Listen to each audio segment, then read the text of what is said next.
El arte y la creación de la mente. El papel de las artes visuales en la transformación de la conciencia. Autor, Elliot W. Eisner. Usos educativos de la evaluación en las artes.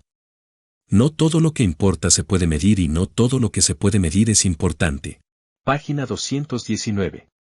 En inglés, la palabra evaluación se corresponde con dos términos diferentes que, de todos modos, en la práctica suelen ser intercambiables.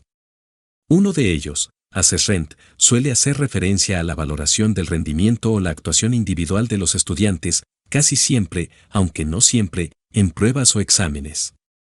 Por otro lado, el término evaluation suele hacer referencia a la valoración del programa, su contenido, las actividades que fija para los estudiantes y las oportunidades que ofrece para el desarrollo del pensamiento. En lo que sigue no haremos esta distinción y hablaremos únicamente de evaluación. La evaluación ha sido un concepto mal recibido en la educación artística por diversas razones. En primer lugar, la evaluación se basa en juicios sobre la calidad del trabajo de los estudiantes, unos juicios que se suelen considerar obstáculos para la liberación del potencial creativo. En segundo lugar, la evaluación implica para muchas personas algún tipo de medida de la actuación. Pero, para muchos educadores de arte, medir es incompatible con las artes valoran formas de experiencia que no se pueden cuantificar. En tercer lugar, la evaluación está relacionada con los resultados o productos del trabajo de los estudiantes y muchos educadores de arte consideran que lo importante es el proceso que siguen los estudiantes, no el producto mismo. En cuarto lugar, la evaluación está estrechamente relacionada con exámenes y pruebas, sobre todo con pruebas normalizadas, unas pruebas que para muchos educadores de arte tienen muy poca o ninguna razón de ser en un campo donde los resultados deseados no tienen nada de normalizados. Por último, la evaluación está estrechamente asociada a notas y calificaciones, algo que, en la educación artística, y sobre todo en el caso de los niños pequeños, se considera inútil e incluso perjudicial. Hasta hace muy poco tiempo, los educadores de arte habían podido eludir las influencias limitadoras de la evaluación formal y a muchos les gustaría que las cosas siguieran así por todas las razones que acabo de exponer. Página 220. Sin embargo, cuando se examinan con atención, estas razones no se sostienen, en parte porque tergiversan la evaluación y en parte porque la educación sin evaluación, independientemente del campo de que se trate, supone renunciar a la responsabilidad profesional por el propio trabajo. Sin alguna forma de evaluación, el enseñante no puede saber cuáles han sido las consecuencias de su enseñanza. No saberlas, o por lo menos no intentarlo, es una falta de responsabilidad profesional. Y afirmar que estas consecuencias, en principio, no se pueden llegar a conocer equivale a pedir a la gente que apoye un programa educativo haciendo un acto de fe. Con todo, se debe admitir que toda evaluación es siempre parcial, nunca tendremos todos los datos necesarios para conocer plenamente qué ha aprendido un estudiante. Pero esto no significa que no debamos intentar averiguar lo que podamos sobre el rendimiento de nuestros alumnos y de nosotros mismos. La evaluación se refiere a ese intento. Su objetivo es reunir información que pueda ayudarnos a ser mejores en lo que hacemos. Página 221. Usos de la evaluación. En este capítulo se examinan los usos que puede tener la evaluación en la educación artística. Pero antes de empezar será conveniente aclarar algunos conceptos erróneos sobre la evaluación. Muchos de ellos forman parte de los temores antes descritos. Consideremos, por ejemplo, la preocupación por hacer juicios sobre el trabajo de los estudiantes. ¿Es humanamente posible enseñar algo y no hacer juicios sobre lo que los estudiantes han aprendido? Un enseñante hace juicios cada vez que determina si un alumno comprende una idea. Hace juicios cuando decide si un alumno hace o no hace su trabajo. También los hace cuando elige qué destacar en sus comentarios a un alumno. Y los hace cuando determina los progresos que ha hecho un estudiante con el tiempo. En resumen, la evaluación no solo es una parte esencial de la enseñanza, también es una parte básica de la conducta humana. Sin ella estaríamos perdidos. Los juicios pueden dificultar la actuación de los estudiantes y pueden frustrar su aprendizaje si se les dan a conocer sin tacto o sensibilidad. Sus efectos dependen en gran medida de la manera de comunicarlos y de su contenido. Hay una diferencia entre la manera de dar a conocer un juicio y la manera de obtenerlo. Evidentemente, Podemos hacer un juicio sobre la obra de un alumno y no dárselo a conocer. Pero dado que el objetivo de la enseñanza es promover el aprendizaje, la ausencia de una guía, que depende de formas de juicio de carácter evaluador, no es ninguna ventaja. Es de suponer que el enseñante se encuentra en la posición de ayudar a sus alumnos en virtud de su mayor experiencia. La evaluación puede contribuir mucho a ello. La evaluación se suele confundir con la medición, pero no hay ninguna conexión necesaria entre evaluar y medir. Medir se refiere a determinar magnitudes y las medidas son descripciones de cantidades. No son evaluaciones del valor de lo que se ha medido. La evaluación es básicamente valorativa, se pregunta por los méritos de algo. En realidad, evaluamos continuamente sin medir. Incluso el lector estará evaluando las ideas que lee sin necesidad de medir nada. Evaluamos sin medir y medimos sin evaluar. Si digo que un cuadro mide 1 metro por metro 30, ofrezco una medida. Si digo que el mismo cuadro es un magnífico ejemplo de la obra de un pintor, estoy evaluando, pero no midiendo. Así pues, es incorrecto presuponer que la evaluación supone alguna medida. La suposición de que la evaluación se debe centrar en los resultados de un proceso y no en el proceso mismo también es errónea. Naturalmente, la evaluación se puede centrar en los resultados, pero no es necesario que lo haga. Puedo evaluar el grado de compromiso de un alumno con su trabajo. Puedo evaluar si un alumno está dispuesto o no a experimentar. Puedo evaluar si un estudiante encara bien su trabajo, cómo aborda los problemas, si plantea preguntas o busca nuevas posibilidades. Existen múltiples cualidades en los procesos que sigue un estudiante que pueden decirle al enseñante muchas cosas sobre su manera de trabajar. Todas ellas se pueden evaluar. Y se pueden evaluar tanto los procesos como los productos. No es necesario que la evaluación se centre exclusivamente en los segundos. Página 222. Con todo, es necesario decir que la distinción entre procesos y productos es, en cierto sentido, artificial. Si contemplamos la obra de un estudiante desde una perspectiva a largo plazo, es evidente que lo que ahora consideramos los productos de ese trabajo en realidad son parte de un proceso más amplio. Estos productos son como los hitos o indicadores de un viaje, el fin también es el principio. La cuestión es que lo que cuenta como un proceso y lo que cuenta como un producto depende del punto de vista que adoptemos. Otra suposición errónea es que la evaluación exige el uso de pruebas. No es así. Las pruebas son instrumentos que se usan para obtener respuestas que se puedan evaluar. Las pruebas suelen crear situaciones artificiales que no se parecen en nada a otras situaciones de la vida y se usan para determinar si un estudiante puede actuar o rendir de una manera concreta. La evaluación no exige el uso de pruebas para obtener información con fines evaluadores. Por ejemplo, un enseñante de arte puede evaluar el trabajo de un alumno examinando su carpeta de trabajos o bien observándole mientras trabaja, no hace falta ninguna prueba. Evaluar a la gente por medio de pruebas tampoco es algo usual. La inmensa mayoría de nuestras evaluaciones las hacemos cada día en situaciones cotidianas. El último concepto erróneo que deseo abordar es la creencia de que la evaluación debe desembocar en una nota o calificación. Como antes, puede que sea así, pero no es necesario. La calificación es un proceso de reducción de datos que se usa para simbolizar el mérito del trabajo de los alumnos. Se supone que las calificaciones representan el conjunto de juicios que hacemos sobre ese trabajo. Aparte de la imposibilidad de desagregar los datos que se han agrupado para dar la calificación, los juicios hechos sobre el trabajo de alguien no tienen por qué concluir en una calificación. Pueden reflejarse en un informe o en una conversación con el alumno sobre su trabajo. Dar una nota no es una consecuencia necesaria de la evaluación. Página 223. Funciones de las pruebas de base amplia y de la evaluación clínica. ¿Qué funciones desempeña la evaluación en las artes? Hay dos funciones generales que tienen una importancia fundamental. Una se refiere a la evaluación de poblaciones, la otra a la evaluación de individuos. Quizá el ejemplo más claro de evaluación de base amplia en el campo de las artes es la National Assessment of Educational Progress iniciada en 1969. El objetivo de la NAEP era obtener un índice de la salud educativa del país pasando pruebas a estudiantes de 3 niveles de edad, 8, 12 y 17 años, y de 5 zonas del país: nordeste, sudeste, norte central, noroeste y sudoeste, en varias materias, incluyendo artes plásticas, música y teatro. Lo más característico de la NAEP es que ningún estudiante respondía a todos los ítems de todos los apartados de las pruebas. Mediante la técnica llamada muestreo de matriz múltiple, se agrupan las respuestas dadas a los ítems por grandes grupos de estudiantes de cada nivel de edad y de cada zona geográfica del país.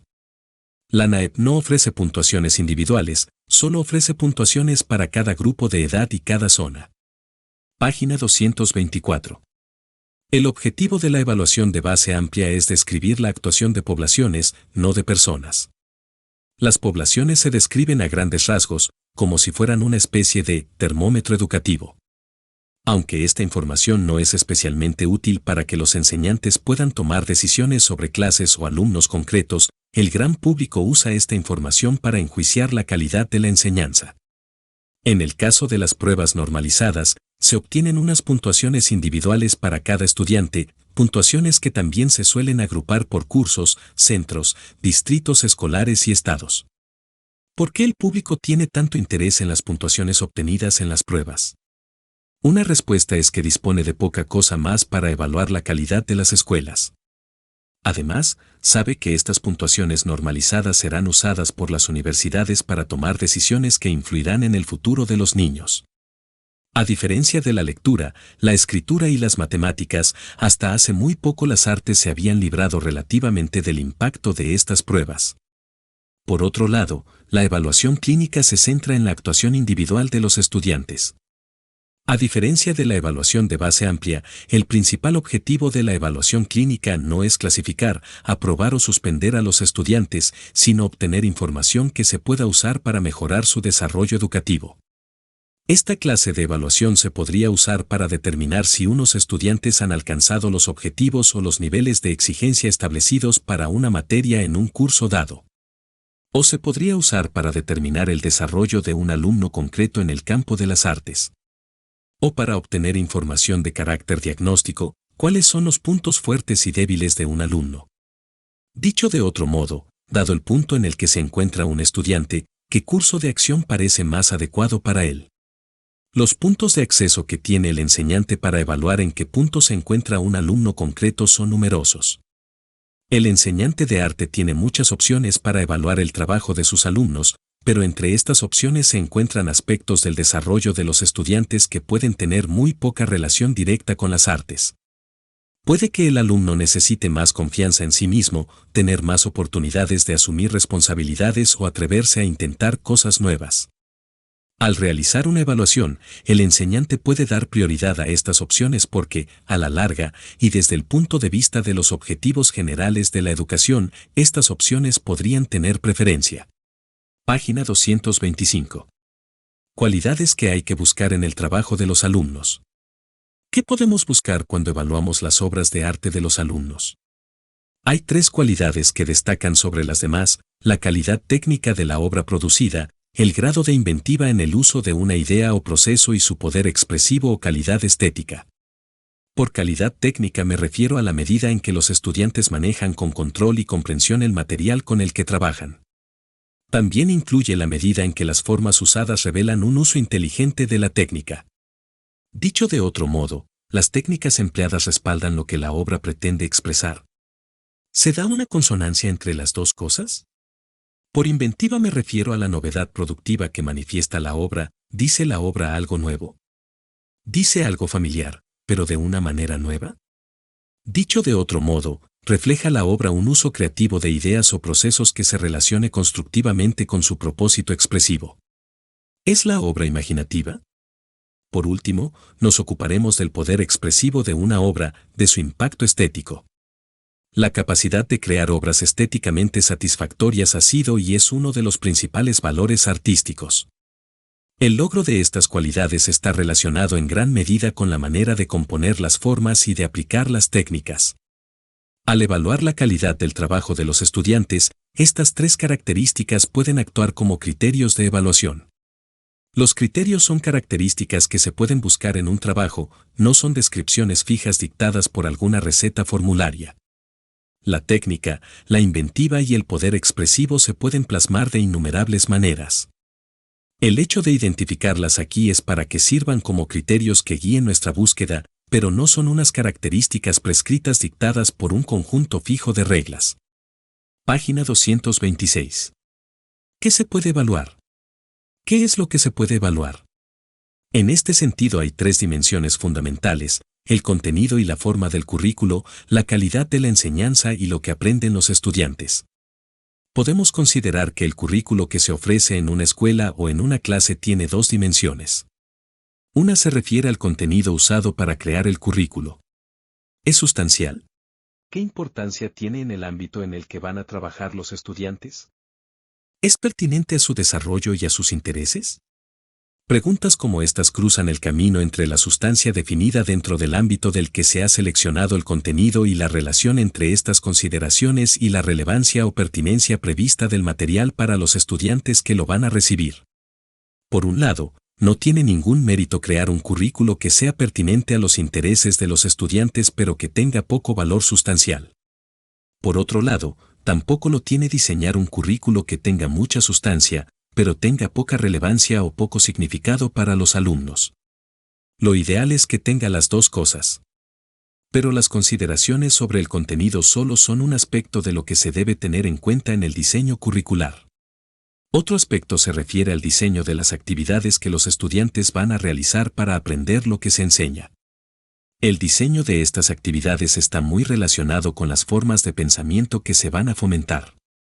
Por ejemplo, supongamos que un enseñante de arte desea ayudar a sus alumnos a notar las diferencias entre las primeras y las últimas obras de un artista contemporáneo. El enseñante podría mostrar ejemplos de estas obras y describir las diferencias entre ellas. Pero no recomiendo este procedimiento o práctica, solo lo uso como ejemplo de lo que no se debería hacer. Por otro lado, el enseñante también podría pedir a sus alumnos que comenten las diferencias que observan y las comuniquen al resto de la clase. Aunque este enfoque es sencillo de organizar, exige a los estudiantes que adopten un papel mucho más activo. Son los estudiantes quienes deben encontrar las palabras correctas y es probable que en esta búsqueda aprendan algo importante. Página 227. Suelo usar este ejemplo tan sencillo para destacar otra cuestión muy importante: el hecho de que el diseño curricular supone mucho más que seleccionar contenidos, aunque sean sustanciales, también supone crear una organización de actividades que influyan en lo que aprenden los estudiantes. Además, deben ser actividades que estimulen el desarrollo de procesos cognitivos complejos y sutiles. ¿Qué tipo de pensamiento necesitan aplicar los estudiantes para realizar las actividades? Así pues, cuando hablamos de la evaluación, el currículo se convierte en una cuestión básica, porque si el currículo está saturado de contenidos triviales o si las actividades diseñadas plantean pocas exigencias al pensamiento de los estudiantes, puede haber pocas razones para preocuparse por lo bien que se puede enseñar. En la mayoría de las circunstancias, los materiales curriculares exigen mediación. El principal mediador inicial es el enseñante y el principal medio es el proceso de enseñanza. En la mayoría de las situaciones escolares, el currículo se plasma o encarna en una serie de materiales. Estos materiales están formados por el marco curricular, los libros de texto y las guías curriculares. La función de estos materiales es influir en la enseñanza y el aprendizaje. A veces, los materiales son textos, en otras ocasiones juegos educativos y en otros recursos visuales que los estudiantes pueden usar. Pero independientemente de lo elaborados que puedan ser estos materiales, el enseñante actúa como principal mediador en relación con la manera en que se van a usar y bajo qué circunstancias. La enseñanza puede reforzar los materiales o debilitarlos, de ahí que evaluar la calidad de la enseñanza sea una manera de averiguar las condiciones que operan en el aula. Si unos resultados eficientes se deben a un currículo mal diseñado, se pueden encontrar soluciones en esta dirección. Si se deben a una mala práctica docente, se encontrarán en otra. La evaluación debe prestar atención a estos dos aspectos. Página 228. Otra cuestión importante relacionada con la evaluación es determinar qué han aprendido los estudiantes. Plantearse esta pregunta tiene un alcance mayor que determinar hasta qué punto los alumnos han aprendido lo que el enseñante quería que aprendieran o si han aprendido lo especificado por los objetivos del curso o los niveles de exigencia. He planteado la tarea de evaluar como un ejercicio cuyo objetivo es valorar los resultados de la enseñanza y del currículo. Es probable que muchos de esos resultados estén relacionados con los objetivos y los niveles de exigencia, pero no todos lo están e incluso puede que no lo estén los más importantes. Fijarse en los resultados equivale a preguntarse qué han obtenido los estudiantes de su trabajo en clase. Para obtener esta información, los procedimientos de evaluación deben ser lo suficientemente abiertos y flexibles para que los estudiantes puedan revelar lo que han aprendido. Por lo tanto, entrevistar a los alumnos para hablar de sus experiencias en una clase de arte y darles oportunidades para que hablen de su propio trabajo en relación con lo que han aprendido al hacerlo es totalmente adecuado. En realidad, es probable que estas oportunidades revelen resultados de los que el enseñante no es consciente.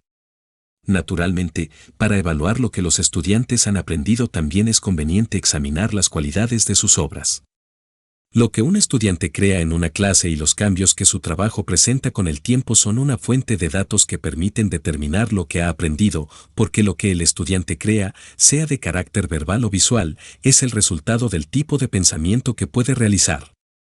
Una obra u otro trabajo, sea cual sea la forma que el estudiante elija usar, refleja el pensamiento del estudiante ex ese contexto. ¿Qué implican estas consideraciones para la evaluación en la educación artística? Sugieren que los modos de pensamiento que activan los estudiantes en el curso de su educación y fuera de ella, si se puede acceder a ellos, quizás sean los mejores indicadores de lo que han aprendido, ya que la evaluación aborda muestras de su pensamiento en diversos contextos, no solo en una prueba donde hay mucho en juego. Cuando los estudiantes se toman una prueba en serio, la prueba puede decirle a un enseñante lo que los estudiantes pueden hacer, pero no necesariamente lo que acabarán haciendo. Muchos estudiantes que saben leer nunca llegan a leer un periódico o una novela. Saber lo que un estudiante hace habitualmente es un indicador mucho más fiable de cómo es probable que se comporte. Página 229. El contexto que realmente importa desde el punto de vista educativo es el contexto de la vida fuera de la escuela, porque el objetivo educativo de la enseñanza no es simplemente ayudar a los estudiantes a rendir bien en los estudios, sino ayudarles a llevar una vida personalmente satisfactoria y socialmente constructiva. La misma conducta en contextos diferentes puede tener significados totalmente distintos. Tener en cuenta los contextos y poder observar y juzgar sutilezas significativas no es un lastre para la evaluación, sino una ventaja. Naturalmente, debemos ofrecer datos en apoyo de nuestros juicios, pero los juicios se deben hacer. El ejercicio del juicio es inherente al trabajo de los entendidos y los críticos. Pasemos ahora a examinar este trabajo para determinar las repercusiones que puede tener para el nuestro. Conocimiento educativo y crítica educativa. La palabra conocimiento se emplea aquí para designar el arte de la apreciación. Los conocedores o entendidos notan en su campo de especialización lo que otras personas pueden pasar por alto. Han cultivado la capacidad de conocer lo que contemplan. En este sentido, el conocimiento educativo se centra en los fenómenos de las aulas, del mismo modo que muchas personas deben aprender a leer un partido de fútbol, otras también deben aprender a leer el trabajo de un estudiante o de una clase. El conocimiento, entendido como arte de la apreciación, es un proceso que se puede seguir en solitario. No hace falta decir una palabra sobre lo que se ha experimentado, y aún así tener una experiencia profunda y compleja con alguna cosa o algún proceso. La tarea de hacer público lo que alguien como conocedor o entendido ha experimentado requiere un acto de crítica. En educación, llamo a este proceso crítica educativa. El objetivo de la crítica, como decía Dewey, es la reeducación de la percepción de la obra de arte. En nuestras escuelas, la crítica educativa se dirige a la reeducación de la percepción de la obra educativa. Esta obra educativa incluye cualquier aspecto de la educación, es decir, tanto sus procesos como sus resultados. Dicho de otro modo, un crítico educativo habla o escribe sobre el trabajo o la obra de un estudiante o un enseñante, sobre las características de un currículo o sobre la vida en el aula de maneras que ayudan a otros a ver lo que en caso contrario podrían no haber visto o, en caso de haberlo visto, podrían no haber comprendido. Página 230. La crítica educativa tiene 4 dimensiones o características. En primer lugar, el crítico suele describir lo que ha visto, la obra de un alumno, cómo trabaja o el tipo de preguntas que plantea. Estas cualidades distintivas se describen de una manera vívida para que quien las escuche o las lea pueda verlas o imaginarlas por su cuenta. Otra característica de la crítica educativa es su carácter interpretativo. Por interpretativo, quiero decir que el crítico trata de explicar lo que ha descrito. Y lo hace mostrando la conexión existente entre lo que ha descrito y las condiciones que parecen estar asociadas a ello. Recuérdese mi interpretación de la enseñanza del señor Hershey porque la tinta roja en el pequeño recipiente de agua me parece tan eficaz para suscitar respuestas imaginativas en los alumnos. He relacionado las respuestas de los alumnos a la ambigüedad de la tinta roja esparciéndose por el agua asemejándola a una mancha de Rorschach, un estímulo suficientemente amorfo que usan los psicólogos para suscitar respuestas proyectivas. El objetivo de esta fase de la crítica educativa es explicar. Cuando es pertinente, se puede usar la teoría de las ciencias sociales para ofrecer un marco de referencia interpretativo que explique lo que se ha descrito. La tercera característica de la crítica educativa es evaluadora. Aunque la descripción y la interpretación revelarán a qué se parece algo y por qué, no se usan directamente para evaluar el valor educativo. El aspecto evaluador de la crítica educativa exige hacer juicios sobre el mérito. En esta situación, los criterios del mérito son de carácter educativo. La evaluación aborda preguntas como las siguientes: ¿qué calidad tiene la obra de un estudiante? ¿Manifiesta alguna muestra de crecimiento o desarrollo cuando se compara con sus etapas anteriores? ¿Qué revelan los comentarios del alumno sobre lo que ha aprendido y qué significado tienen en relación con su desarrollo? ¿Hasta qué punto son imaginativas las actividades que constituyen el currículo? ¿Participan los estudiantes en estas actividades de una manera significativa? Estas preguntas son solo algunas de las que permiten centrar el aspecto evaluador de la crítica educativa.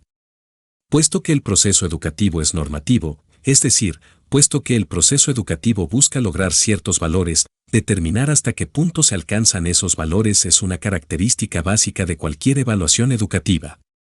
Página 231. Otra característica de la crítica educativa se encuentra en las observaciones y conclusiones generales derivadas de lo que se ha observado, descrito, interpretado y evaluado. Esta característica se conoce con el nombre de temática. La temática extrae de los detalles las grandes ideas que pueden guiar la percepción de otras situaciones similares. Por ejemplo, el concepto de tratado entre los estudiantes y el enseñante fue creado por Arthur Powell y sus colegas tras ver que unos enseñantes de secundaria y sus alumnos acordaban mutuamente no causarse demasiados problemas. En este contexto, un tratado representa una especie de acuerdo que permite a estudiantes y enseñantes convivir con un mínimo de fricción. El concepto de tratado se puede usar para buscar condiciones similares en otras aulas. Lo importante aquí es que la evaluación de los detalles puede ofrecer una información de carácter general que puede alertar a los enseñantes y a otras personas sobre aspectos importantes pero inadvertidos de la vida en clase que se podrían encontrar en otros entornos. He descrito las características de la crítica educativa como si cada una de ellas fuera independiente. Pero, en realidad, interaccionan entre sí. Más aún, hay aspectos de evaluación en la descripción, la interpretación y la temática. Usamos el conocimiento educativo para observar la riqueza y la complejidad de los eventos que se desarrollan en el aula. Nos interesa interpretar lo que vemos de una forma que no reduzca estos fenómenos de una manera tan radical que ya no representen la situación que intentamos describir, interpretar, evaluar y tematizar. El objetivo de la crítica educativa es evitar el reduccionismo radical que caracteriza gran parte de la descripción cuantitativa. Su objetivo es ofrecer una imagen detallada de lo que ha ocurrido o se ha logrado para que la práctica o la política puedan mejorar y se reconozcan los logros de calidad. Página 232. Resumen de los puntos principales. A continuación, resumiré 3 puntos principales abordados hasta ahora. En primer lugar, no debemos confundir la evaluación con medidas, pruebas o calificaciones. Podemos medir sin evaluar, podemos evaluar sin examinar y podemos evaluar sin calificar. Más aún, la evaluación no tiene por qué centrarse únicamente en el producto del trabajo de los alumnos, también puede centrarse en el proceso. En segundo lugar, y aunque no se trate de una regla que se aplique a rajatabla, el término inglés assessment se refiere en general a la evaluación de la actuación individual, mientras que el término evaluation se suele referir a la evaluación de la actuación de poblaciones o características de programas. En tercer lugar, las principales dimensiones de la evaluación son el contenido y las actividades seleccionadas y diseñadas para el currículo, la calidad de la enseñanza y los resultados de los estudiantes. Una manera de concebir la evaluación de los estudiantes en su interacción con la enseñanza y el currículo es mediante los procesos de conocimiento educativo y de crítica educativa. Estos procesos destacan la descripción de la situación observada, una interpretación de los eventos descritos, una valoración de sus méritos educativos y la destilación de las principales ideas o temas del material descrito, interpretado y evaluado. Un objetivo importante de la crítica educativa es ofrecer una imagen detallada de lo que sucede en el aula y en la experiencia del estudiante como resultado de ello. Es la comprensión de la experiencia del estudiante lo que ofrece la información más prometedora para mejorar la enseñanza y el aprendizaje. Página 233. Hasta ahora he esbozado algunas de las principales consideraciones en el desarrollo de un enfoque sólidamente fundamentado en la evaluación en las artes. Espero haber dejado claro que la evaluación aborda una variedad de fenómenos, currículo, enseñanza y aprendizaje, y que estos fenómenos interaccionan entre sí, haciendo que la evaluación en las artes, como en otros campos, sea una empresa compleja. También espero haber dejado claro que no solo son múltiples los temas relacionados con la evaluación, sino que también lo son sus propósitos. Para algunos de estos propósitos hace falta una perspectiva amplia y general de una población. En otros casos se desea una información concreta sobre la experiencia y la actuación individual de los estudiantes. En función de los distintos propósitos se usarán enfoques diferentes. Prioridades de la evaluación. Si no intervienen otros factores, personalmente prefiero los usos clínicos de la evaluación porque mis prioridades son mejorar el proceso educativo en lugar de clasificar poblaciones. Creo que es más probable promover los procesos educativos si se obtiene información que haga una referencia especial al individuo y al contexto en el que actúa. Uno de los problemas asociados con la evaluación de base amplia es que los resultados se suelen ofrecer al público con poca o ninguna información contextual que permita interpretar las puntuaciones. Sin esta información, las probabilidades de confusión o de mala interpretación son bastante altas. Además, el público suele usar las puntuaciones de las pruebas como señales de la calidad educativa de un centro. Pero si queremos saber algo de la calidad de un centro educativo, deberemos saber algo de la calidad de la vida educativa de ese centro. Y aquí es donde interviene la crítica educativa. A este respecto, las pruebas de rendimiento ofrecen información muy limitada, incluso en relación con los ámbitos a los que se refieren las pruebas. Las pruebas nos dicen muy poco sobre lo que ha ido bien o mal en una clase. Como me dijo una vez una enseñante de Nebraska después de una conferencia sobre la evaluación que impartí allí, soy de Nebraska y aquí hemos aprendido una cosa, no se puede engordar el ganado colocándolo sobre la báscula. Esa mujer tenía mucha razón, debemos prestar atención a nuestra dieta. En el centro de la dieta de los estudiantes se encuentra la calidad del currículo y de la docencia. Página 234. Se da una tensión entre las formas de evaluación complejas y simples o entre la evaluación clínica y la evaluación de base amplia. Esta tensión se refiere a la función encubierta de la evaluación, que está relacionada con la competición y los premios asociados al rendimiento.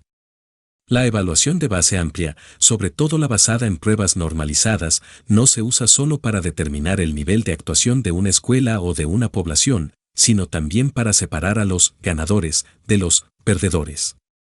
Esta función se plasma de una manera explícita en las tablas de clasificación que se publican en los periódicos locales y que muestran la clasificación de las escuelas, los cursos y, en ocasiones, las clases en función de las puntuaciones obtenidas por los alumnos. Para que estas comparaciones sean significativas, el contenido y las tareas a las que responden los alumnos deben ser iguales. Si difieren, hacer comparaciones significativas será muy difícil y hasta puede que imposible. Por otro lado, el uso de procedimientos de evaluación que ofrezcan una imagen compleja y detallada de la actuación individual puede revelar más cosas, pero son más difíciles de usar con fines comparativos que las simples pruebas de rendimiento. En un país que parece necesitar perdedores tanto como necesita ganadores, el uso de pruebas normalizadas es comprensible. La evaluación clínica supone mucho trabajo y, para fines de comparación, incluso puede ser contraproducente. Una de las razones de que la educación artística no haya estado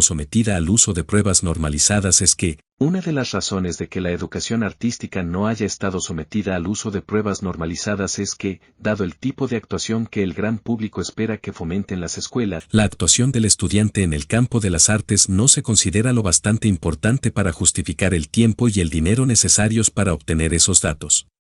De ahí la tensión existente. Si la opinión pública empieza a tomarse las artes en serio como una parte esencial de la educación general, éstas podrán someterse a pruebas normalizadas. Y, como consecuencia de ello, podrán adoptar un currículo normalizado. Página 235. El debate sobre las ramificaciones de la política educativa en esta cuestión tiene una importancia vital. Debemos evaluar, pero no necesitamos pruebas normalizadas para hacerlo. Hasta que los educadores interesados en las prácticas de evaluación puedan diseñar alternativas viables y atractivas a las formas de evaluación representadas por las pruebas normalizadas, la probabilidad de sustituir estas pruebas es muy escasa. La opinión pública necesita lo que no tiene, una verdadera alternativa a las pruebas normalizadas. También necesita una concepción fresca y más robusta de lo que importa en la educación. He examinado la evaluación de la actuación del estudiante principalmente en función de la conducta que manifiesta, pero será conveniente recordar que un alumno puede trabajar en un proyecto y luego decidir desecharlo. Desde el punto de vista del producto en sí esto sería un fracaso, pero, en el fondo, también podría ser todo un éxito educativo.